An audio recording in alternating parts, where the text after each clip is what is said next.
Hola! Robin and Liz here in the lobby of our resort, about to go home. Last day of our trip, traveling day. Yep. So getting here was easy peasy, like we've said before. But so far, going home, a little more challenging than normal. Not bad though. So we did our tests at the Puerto Vallarta airport. They were more cost effective than other places and good turnaround time. So we went, did our tests. I gave my email for myself and Mike's test. My test came 36 hours later. My results, no detecto, so no COVID. Woo-hoo. Mike's did not come. So he actually ended up going to the airport once about 48 hours was up, which they had promised us by 48 hours to get his test, which was there. So that was a little more complicated, cost a little bit more money than we had anticipated just because of the extra cab ride. And yeah, but other than that, it was quick and easy to get the test. They're open 24/7. So with that 72-hour window that Canada has right now, you can pretty much go anytime. You want to go in the middle of the night to make sure you have enough time, that's totally fine. Yeah, the reason we went to the airport is because there were a few different options, but it was half price of getting the test done at the resort. So you can get it done right at the resort, just costs twice as much. So about 150 American per person versus at the airport it was 75 American per person. And there's like a white tent set up outside the airport, and that's where we went in and got it done.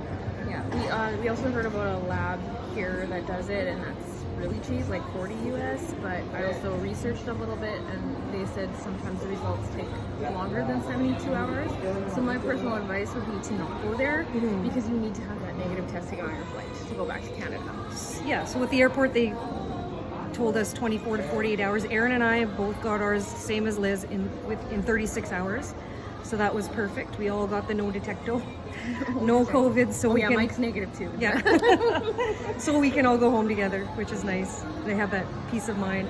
Also, on the way out to your flight, you can stop at the tent and get a printed copy of your results. So we have it digital and printed. Yeah. So the other challenge was we woke up this morning. I woke up at 6 a.m. We were supposed to leave at 12:55. And direct to Winnipeg. Had an email saying our direct flight to Winnipeg was canceled. So they bumped us onto a flight to Vancouver, overnight there, and then we'll be home the next day, tomorrow. Yeah. So a little annoying, a little frustrating, but We got 5 extra hours in Mexico. So I think that can happen pre-pandemic. Yeah. So whatever, roll with Yeah. the punches. Thankfully, our new departure time is within that 72-hour range.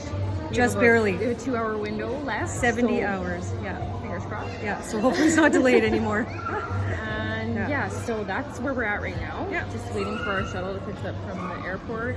From the resort. Oh yeah, sorry, to take us to the airport. They've been super helpful here. Let us keep our room a little bit longer. Let us eat lunch. Yeah, arranged a new shuttle for us. It's good. Like Liz said, that can happen at any time. A flight can be changed or delayed or canceled, and even without COVID happening, right? So we will get home. Yeah, some way, somehow. Once we get home, we'll let you know how the rest of the travels home went. See you later. Bye.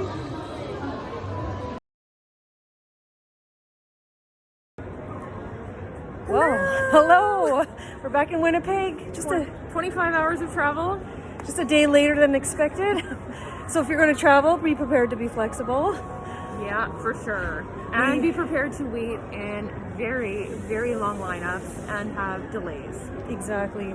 We went to Puerto Vallarta Airport, first of all, stood in line for close to 2 hours. Yeah. They had a bunch of Canadian flights leaving at the same time, 6 p.m. Saturday. Headed for Vancouver. When we got to Vancouver, it was random testing, but it seemed to be more than half the people were getting tested. Probably close to 75% of people. In our case, 50% of people got tested. Yeah.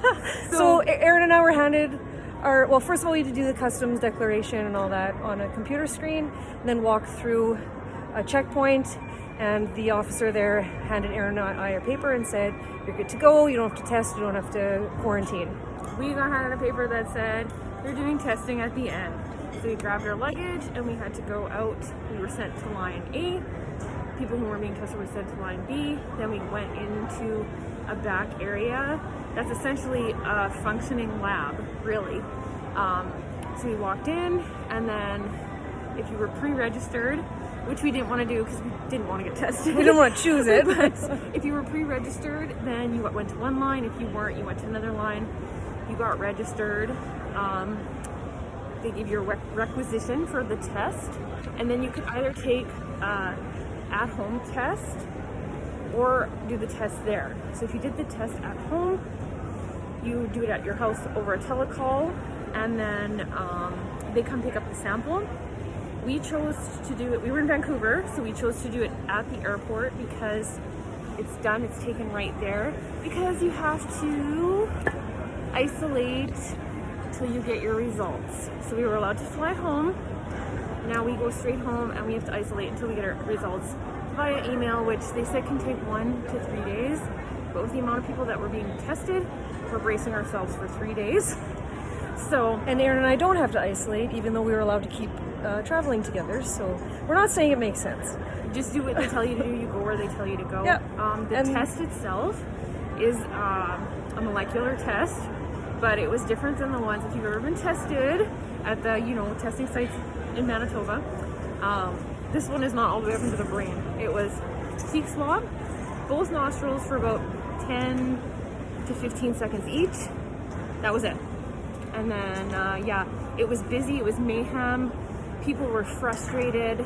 They even had the police there, I guess just to protect if people were really antsy. Everyone was tired, exhausted.